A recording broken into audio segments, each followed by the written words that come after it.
Hi. Recently I finally got around to watching Saw 10 for the first time, and it should have been called Saw 9 because, Spiral doesn't actually count. Not because it's, terrible and I don't accept it, it's because it's not a part of the main storyline. It's a side story, which is exactly why it was called Spiral from the Book of Saw instead of Saw 9. So this should have been called Saw 9, but instead they called it Saw X. Uh, which in the commentary track, the you know, director, editor, the three guys that are talking, cinematographer and set designer, are, I think, they all call it Saw X, which I've been calling Jason 10 Jason X for as long as it existed, so I get it. Um, so finally got around to seeing Saw X, and I went into it not necessarily with apprehension, but with a little bit of just how good can this be mentality. Because when I first heard about what it was and what the story was going to be, when it was going to take place, it concerned me. Because as much as I do love the Saw movies, obviously I'm not watching the 10th movie in a series, in a saga, without having enjoyed the others. Um, I've long considered their primary weakness to be having too much backstory. Once they started loading up the backstory in 5 and 6 and 7 and Jigsaw, the more they added, the less sense it made, and it just became really convoluted to the point where even a diehard Saw fan could easily get confused. And I'm pretty sure there are some things that just straight up don't actually add up. I mean, if you were try to make a chronological supercut, just make one long cut where every single scene in it is in its proper place in the timeline, would that even be possible? Because some of this stuff is just so random. And Saw haters will point at that and criticize it in a non-friendly manner for that. I can still criticize it for that, but still love it at the same time. Um, so already thinking there's too much backstory already, hearing that Saw 10 was going to be all backstory set between 1 and 2, I was like, oh no. How is this going to work? More, really? How in the world are you going to stuff more backstory in here? Anyway, I'm pleased to say that it's actually pretty good. Um, it's interesting in that it does feel a little different from the other Saw movies. Uh, its pacing is different. Its mood is different. Um, first of all, the structure is different. I mean, the other Saw movies, they usually feel pretty consistent throughout. They feel of a piece, where all the scenes edit together in a way that feels like it's all one thing, right? Um, but here, it pretty much divides right in half. And I'm not spoiling anything by saying what the basic plot here is. I mean, it's common knowledge. It's on the freaking back of the of the DVD that John Kramer goes to get a medical procedure, which incorporates both brain surgery and a some kind of medicinal cocktail, um, and then finds out afterwards that it was a scam, that no surgery ever took place, um, and then the people who scammed him learn that you do not fuck with John Kramer, uh, and the movie splits into those halves. The first half is the scam. The second half is don't fuck with John Kramer. So the first half is the setup, and the second half is the game that we're used to, that we're here for, right? And so it's a slower type of film. It's a more personal type of film. It's focusing more on John Kramer, and focusing on him in a rather compromised situation. Um, he's the most. It's the John, um, Tobin Bell's performances in this is the gentlest and most emotional um, and heartfelt performance that he has given in this entire series, um, because he's putting up his situation. He's given a script which allows him to do that. Um, so it's slower. It's a different structure than usual, and the game itself is actually different because usually in these games they kind of move around. Even in part two, they're all in one house, but they're moving from room to room to room. Even in part three, you have the what's going on with John Kramer and Amanda and the Lady Doctor, but then you have the whole game going on with the Lady Doctor's husband as he's moving from room to room. Um,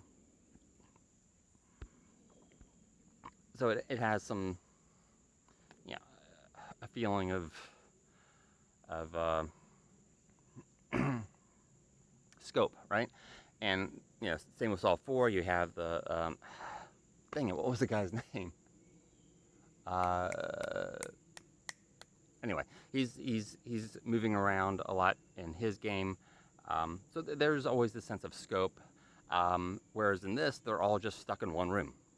So there's a very different feel to this whole thing.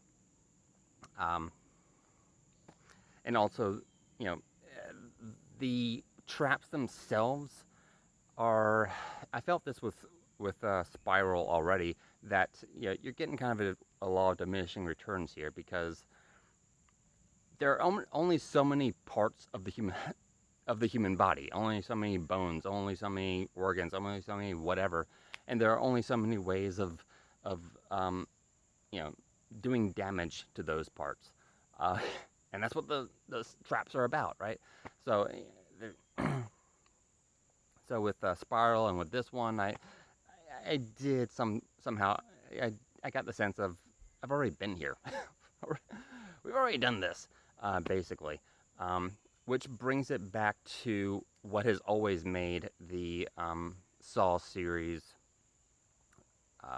so engaging and popular is the story, the characters, the themes, the reason why the traps exist in the first place. And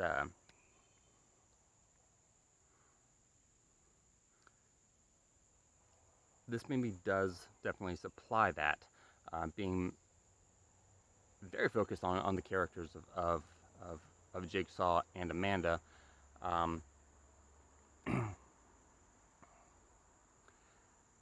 Now, my criticism of the films is the film is maybe seem unfair because it's something out of their control, but mostly.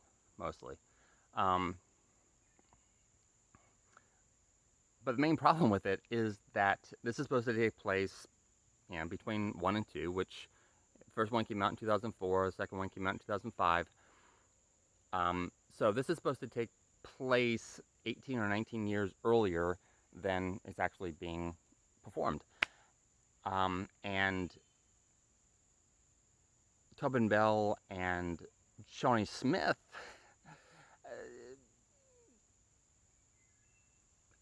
well, they look definitely like they've aged 18, 19 years. Time happens. It's not their, but it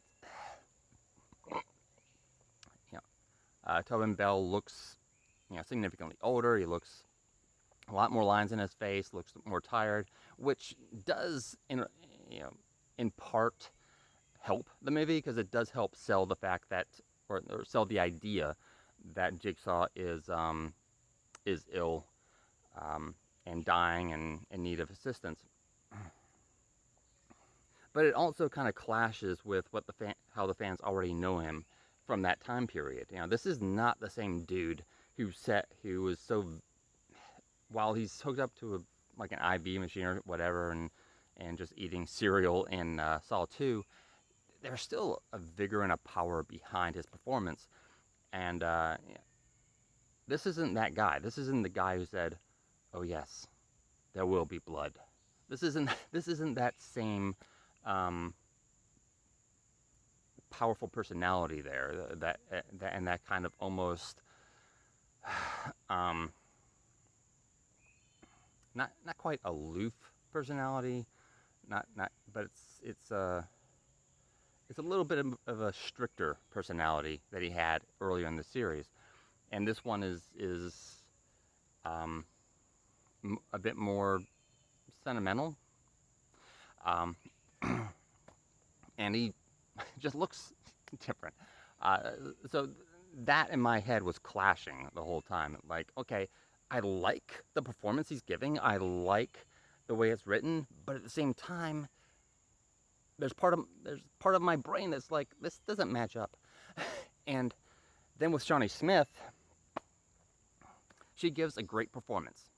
Okay, and her character is well written. The writers knew this, understood this character and wrote her well. And Shawnee gives a powerful performance, but she doesn't look anything like she did back in the mid 2000s. I mean, I don't know how old she was then and how old she is now. I'm guessing that she was maybe in her 30s then, and which means she's like in her 50s now. I haven't looked that up, but she definitely looks like age has happened to her, and it kept distracting me, in spite of the powerful writing, the powerful performance. I was like, I'm having a hard time lining up the person I'm remembering from Saws 1, 2, and 3 with the person I'm seeing here. The voice is right, the dialogue is right, the face is just, like I said, it may sound like an unfair thing because it's not, it's out of her control as long as she didn't get surgery or injections or something like that. I'm assuming she didn't. But the fact is, it was still distracting to me.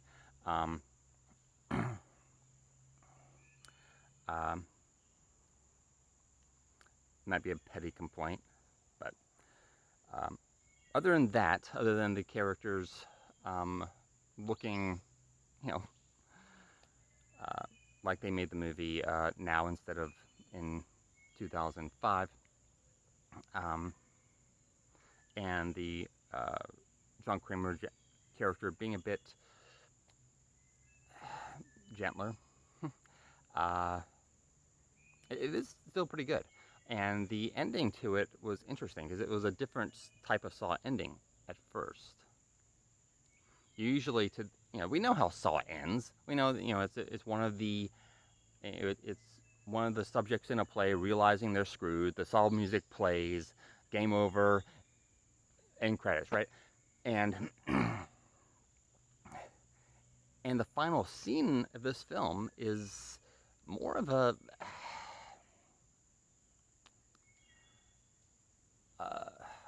tranquil one, more of a peaceful one. Yeah, it's more of a riding off into the sunset type thing. But then, if you're watching this for the first time and you get to there, and the end logo comes up, and then the names of the actors start scrolling, coming up, do not turn it off. Because there is an extra scene after they run through the names of the actors. And that is how you end a Saw movie. It was definitely put a smile on my face to end the thing. And granted, there was a point in this film, I don't remember exactly when it was, where I did have the thought, it's good to be back. It's good to be back with these characters. It's good to be back in this world. This is a worthy entry in the Saw saga. So if you haven't seen it, I do recommend it. maybe you won't have as big a mental block in terms of the way the characters look. But oh, and the other characters do a good job too. The new actors. Even though, given that this is a prequel, kind of sort of taking place between earlier films, and that there are so many Saw movies, there's no real big surprises in this. How it ends isn't really a shocker. It's just you're just waiting for it, basically, and it's good. So, anyway, I guess that's all I have to say about that. Thanks for listening.